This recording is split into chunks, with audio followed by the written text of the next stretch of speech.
जय श्री राम दोस्तों, welcome back to my channel PCB Hacks. तो दोस्तों, जैसे कि मैंने आपको पिछली वीडियो में बताया था कि किसी भी पीसीबी में टेस्ट पॉइंट किस तरीके से बनाया जाता है, उस वीडियो पर आप लोगों का बहुत अच्छा सपोर्ट मिला। काफ़ी लोगों ने लाइक और कमेंट करके बताया कि वीडियो उन्हें काफ़ी हेल्पफुल लगी। और सच बताओ दोस्तों, पीसीबी रिपेयरिंग में टेस्ट पॉइंट बहुत ही ज़्यादा इम्पॉर्टेंट होता है, क्योंकि यही एक ऐसी चीज़ है जो रिपेयरिंग के समय आपका काम आसान कर देती है और फॉल्ट फाइंडिंग में आपकी काफ़ी मदद करती है। तो आज मैं आपको उसी का एक प्रैक्टिकल एग्जांपल दिखाने वाला हूँ इस पीसीबी के माध्यम से। जैसा कि आप देख सकते हैं, ये सैमसंग की inverter top load washing machine की पीसीबी है और यह हमारे पास रिपेयर होने के लिए आई है। तो अब दोस्तों, यह पीसीबी पहले भी हमारे पास रिपेयर होके जा चुका है। तो इस पीसीबी में सबसे ज़्यादा जो कॉमन फॉल्ट आता है वो है इनलेट वॉल का आता है। जैसे कि आप यहाँ पर देख सकते हैं, इनलेट वॉल का ऑलरेडी काम किया गया है कि इसमें इनलेट वॉल जो होता है वो शॉर्ट हो जाता है, जिसकी वजह से यह पीसीबी की यह जो आईसी होती है, ट्रैक आईसी, ये शॉर्ट हो जाती है। लेकिन आज हम इस फॉल्ट की बात नहीं करेंगे। आज हम बात करने वाले हैं इस पीसीबी की डेड कंडीशन के बारे में। तो जब भी हमारे पास कोई नई पीसीबी आती है, खासकर डेड कंडीशन में, तो सबसे पहले हम उसके इम्पोर्टेंट जो वोल्टेज पॉइंट होते हैं उसको हम नोट डाउन करके रख लेते हैं कि कहाँ पर कितने वोल्टेज बन रहे हैं। तो जब भी हमें रिपेयरिंग का टाइम आता है तो ये रिपेयरिंग के समय हमें बहुत काम आते हैं। जैसे कि इस पीसीबी में भी हमने पहले से इम्पोर्टेंट जो वोल्टेज होते हैं वो लिख कर रखे हुए हैं, ताकि ट्रबल शूटिंग करते समय हमें आसानी हो सके कि कहाँ पर कितना वोल्टेज बनना चाहिए और कहाँ मिसिंग है। तो दोस्तों, इस पीसीबी पर मैंने ऑलरेडी काम करना शुरू कर दिया था, लेकिन आज मैं आपको पीसीबी ऑन करके प्रैक्टिकली दिखाऊंगा कि कहाँ वोल्टेज बनते हैं, कौन से सेक्शन काम करते हैं और इस पीसीबी को प्रॉपरली चालू होने के लिए किन किन वोल्टेज की रिक्वायरमेंट होती है, ताकि अगर भविष्य में आपके पास ऐसी कोई डेड पीसीबी आए तो आप उसको फॉल्ट फाइंडिंग करने में आसानी हो। तो दोस्तों, इस वीडियो को अंत तक ज़रूर देखिएगा, क्योंकि इसमें बहुत सारी प्रैक्टिकल जानकारी मिलने वाली है। अगर आप हमारे चैनल पर नए हैं तो चैनल को सब्सक्राइब ज़रूर कर दीजिए और वीडियो अच्छी लगी तो वीडियो को लाइक करना मत भूलिएगा। तो चलिए दोस्तों, बिना समय बर्बाद किए वीडियो को शुरू करते हैं। तो दोस्तों, देखिए ज़्यादातर मेरा जो कंटेंट रहेगा वो बेसिक लेवल के ऊपर रह गया, खासकर उन बिगनर्स के लिए जो पीसीबी रिपेयरिंग सीख रहे हैं। तो धीरे धीरे हम एडवांस लेवल तक भी जाएंगे, लेकिन मेरा सबसे ज़्यादा फोकस रहेगा कि हम पीसीबी को अच्छे से समझ सके और आखिर किसी भी पीसीबी को स्टेप बाय स्टेप किस तरीके से रिपेयर किया जा सकता है। तो दोस्तों, अगर आप यहाँ पर देखेंगे, ये हमारी पीसीबी है और सबसे पहला सवाल जो बिगनर्स के मन में आता है वह यह होता है कि आखिर लाइन और न्यूट्रल कहाँ से दिया जाए। तो दोस्तों, इसका बहुत ही आसान तरीका है। यहाँ पर आप देखेंगे पीसीबी में यहाँ पर ब्रिज रेक्टिफायर लगा हुआ है। अब ब्रिज रेक्टिफायर की जो बीच की दो पिनें होती है, ये ब्रिज रेक्टिफायर लगा हुआ है, बीच की दोनों पिनें होती है वो हमारी एसी सप्लाई इनपुट होती है। मतलब ये जो दोनों पिनें होगी हमारी जो सॉकेट का लाइन और न्यूट्रल होगा उससे कनेक्ट रहेगा। तो अब हम मल्टीमीटर ले लेंगे और जो हमारा इसे कंटिन्यूटी मोड पे बीप साउंड में रख लेंगे। यहाँ पर आप देख सकते हैं मैंने इसे बीप साउंड पे रख लिया है। और जिस सॉकेट, ये हमारी सॉकेट है, यहाँ पर देखेंगे सॉकेट लगा हुआ है। सॉकेट के जिस पिन से हमारी ये बीप साउंड आएगी वो हमारी एसी लाइन की इनपुट होगी। तो यहाँ पर ये 1 2 3 4, यहाँ पर 4 पिनें हैं ब्रिज रेक्टिफायर की और हमने इसे बीप साउंड पे रखा है। तो सबसे पहले हम इसे चेक करेंगे। तो एक हमारा यहाँ पे बीप साउंड बज रहा है दोस्तों, और ये हमारा दूसरा पॉइंट है, यहाँ पर नहीं बज रहा है, और यहाँ पर देखेंगे हमारा बीप साउंड आ रहा है। तो ये और ये हमारा जो होगा इसकी लाइन इनपुट होगी। तो यहाँ पर देखेंगे ये और ये वाली पिन हमारी इनपुट होगी, जहाँ पे हमें लाइन और न्यूट्रल देना है। और एक दूसरा तरीका होता है लाइन और न्यूट्रल फाइंड आउट करने का दोस्तों। अब दूसरा तरीका यह होता है कि दोस्तों, अब पीसीबी में आप देखेंगे वीडीआर या एमओवी लगा होता है, जो हमारे लाइन और न्यूट्रल के दोनों पिनों के बीच में होता है। तो हमारी लाइन और न्यूट्रल के बीच में वो वीडीआर हमारा लगा होता है। तो अब दोस्तों क्या करना है कि उसमें जो वीडीआर की एक पिन होगी हमारी लाइन से लगी होगी और वीडीआर की जो दूसरी पिन होगी हमारी न्यूट्रल से लगी होगी। इस तरीके से भी आप लाइन और न्यूट्रल का पहचान कर सकते हैं। अब दोस्तों, हमारा दूसरा इम्पोर्टेंट जो टेस्ट पॉइंट होता है इस पीसीबी के अंदर वो होता है दो। यहाँ पर देखेंगे आप 2 कैपेसिटर लगे हुए हैं और इन कैपेसिटर के ऊपर 300 वोल्ट प्लस डीसी मिलते हैं। मैं अपनी ज़्यादातर वीडियो में दोस्तों आपने देखा होगा कि मैं हमेशा इस कैपेसिटर के ऊपर बनने वाले वोल्टेज का जिक्र करते रहता हूं कि यहाँ पर 300 वोल्टेज बनने चाहिए, जो आपको डीसी मोड पर रख के पीसीबी को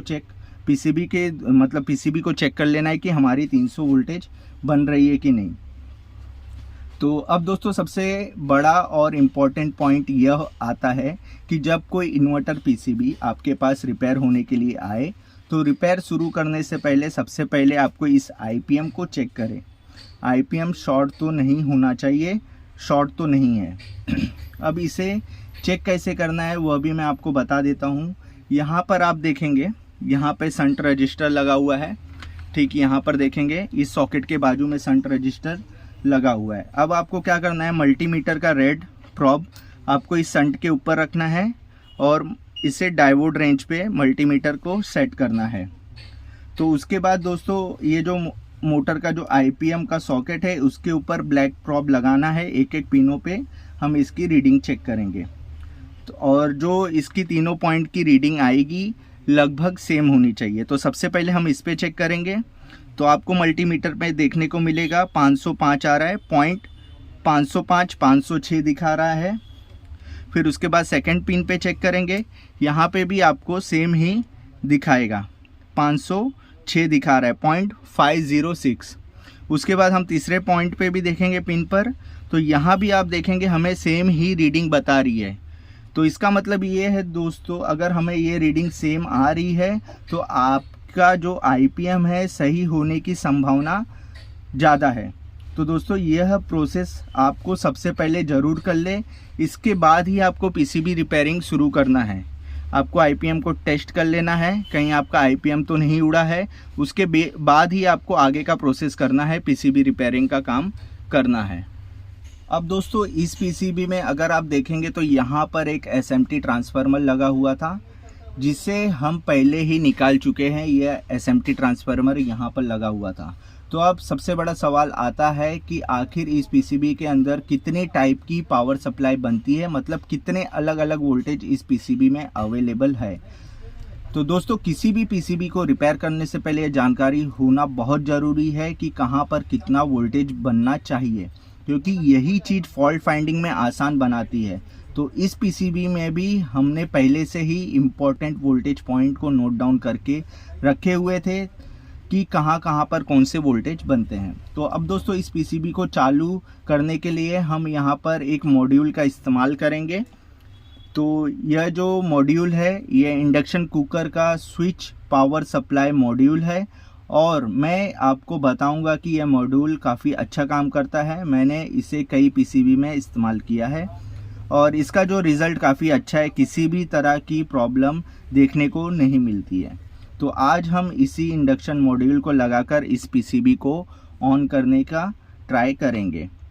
तो लेकिन दोस्तों हमारा मेन उद्देश्य ये है कि पीसीबी को सिर्फ चालू करना नहीं है, हमारा मेन फोकस यह समझना है कि पीसीबी में कहाँ कहाँ वोल्टेज बन रहे और कौन सा सेक्शन कौन सा वोल्टेज ले रहा है, और पीसीबी को प्रॉपर वर्क करने के लिए किन किन वोल्टेज की ज़रूरत है।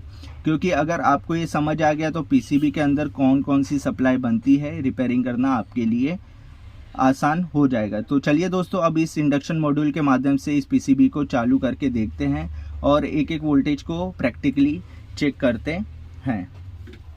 तो अब दोस्तों आप यहाँ पर देखेंगे इस मॉड्यूल को पीसीबी के अंदर लगाने से पहले यहाँ पर क्या क्या सप्लाई की ज़रूरत होती है। तो इस कैपेसिटर को 300 प्लस वोल्टेज की ज़रूरत होती है, और सबसे अच्छी बात यह है कि इस इंडक्शन मॉड्यूल में ये वोल्टेज अवेलेबल है।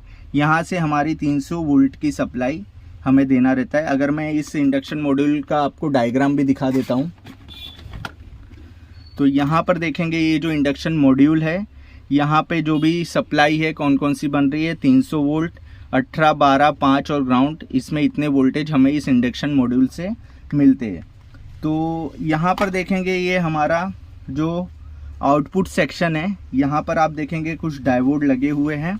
अगर मैं आपको बता दूँ तो यहाँ पर देखेंगे एक डायोड लगा हुआ है, ठीक यहाँ पर एक डायोड है, यहाँ पर एक डायोड है और ठीक यहाँ पर एक डायोड है दोस्तों, और यहाँ पर डायोड है।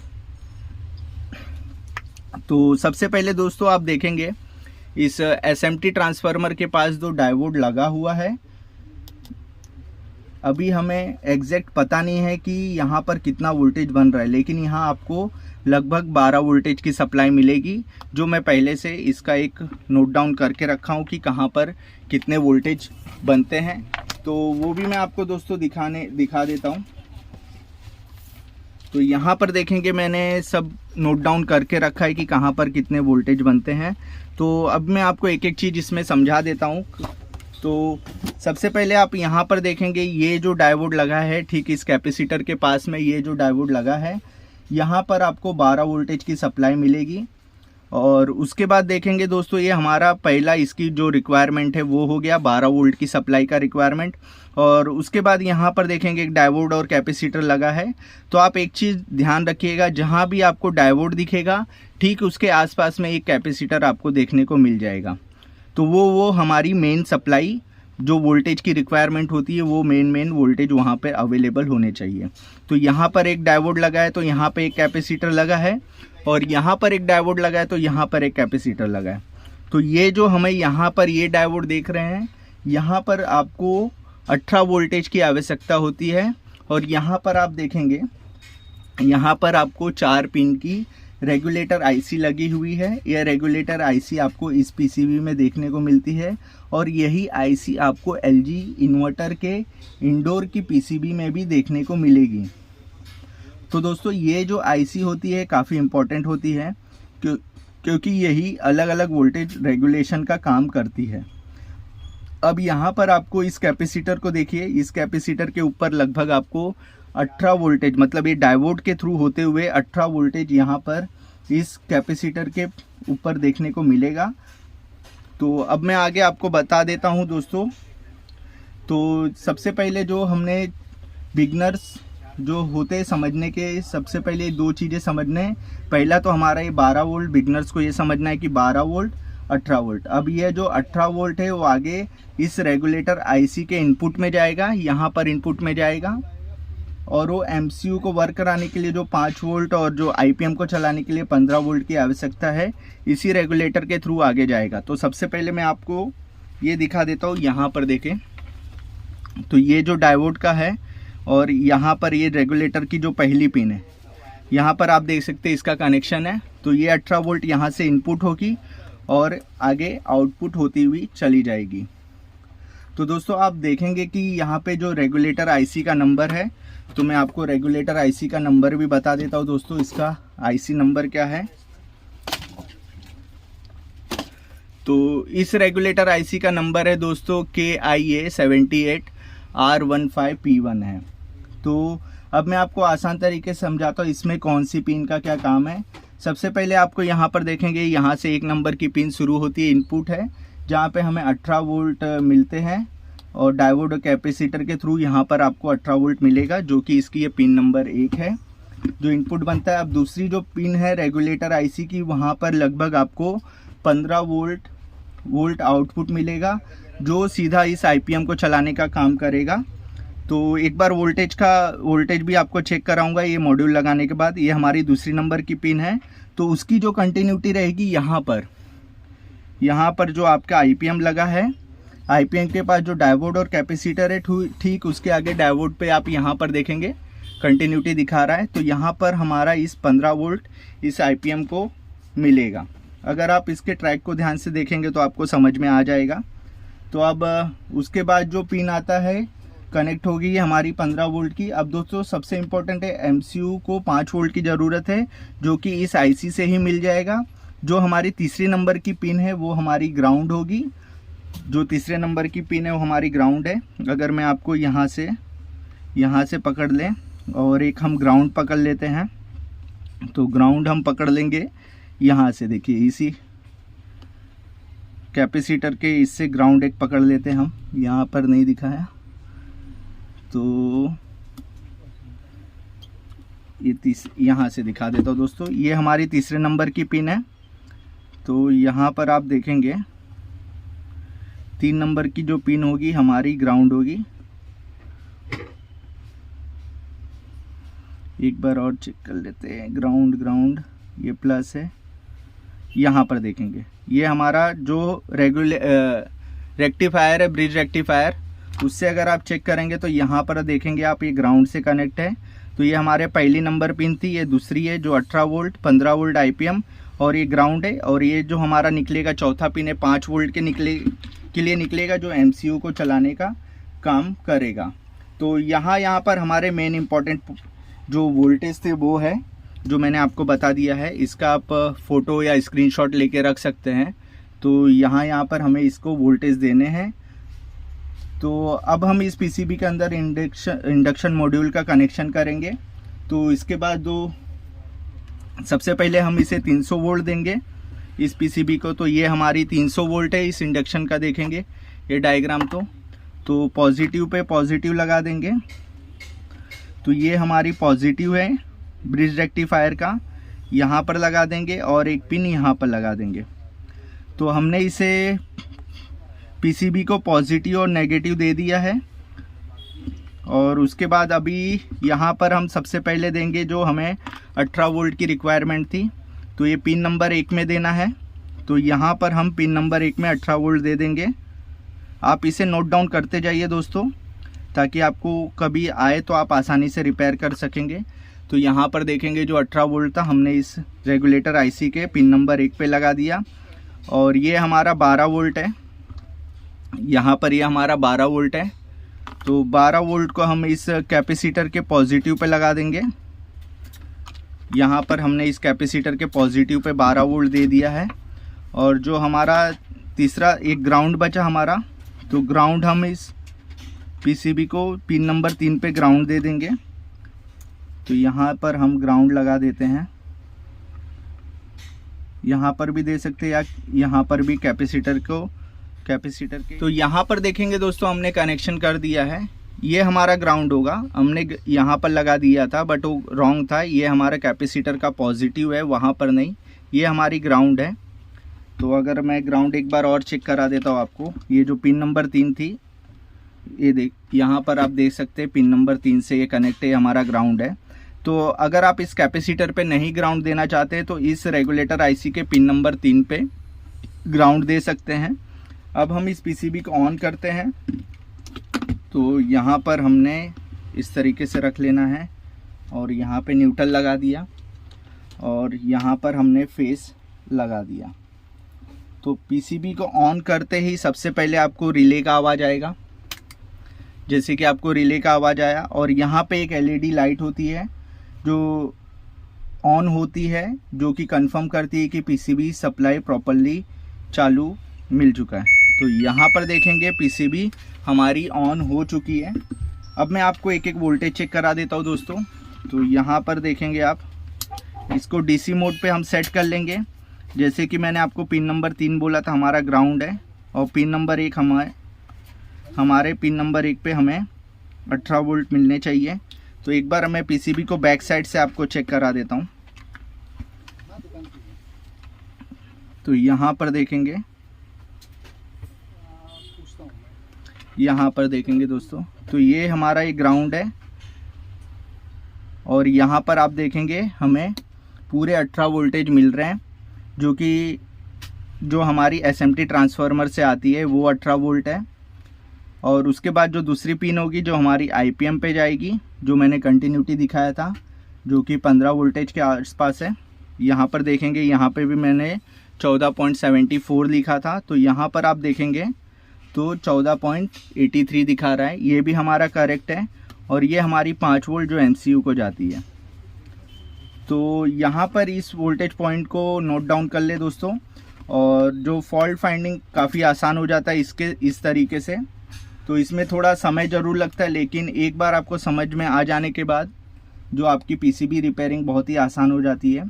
तो दोस्तों आज की वीडियो में बस इतना ही दोस्तों। फिर नेक्स्ट वीडियो में कभी मैं आपको इसकी वायरिंग के बारे में बताऊंगा कि वायरिंग किस तरीके से होती है। तो आज की वीडियो में बस इतना ही दोस्तों। अगर वीडियो अच्छी लगी हो तो लाइक ज़रूर करें और चैनल को सब्सक्राइब करना ना भूलिएगा और बेल आइकन दबा दीजिए ताकि आपको हर नई वीडियो का नोटिफिकेशन मिलता रहे। तो जय हिंद, जय भारत दोस्तों, मिलते हैं नेक्स्ट वीडियो में।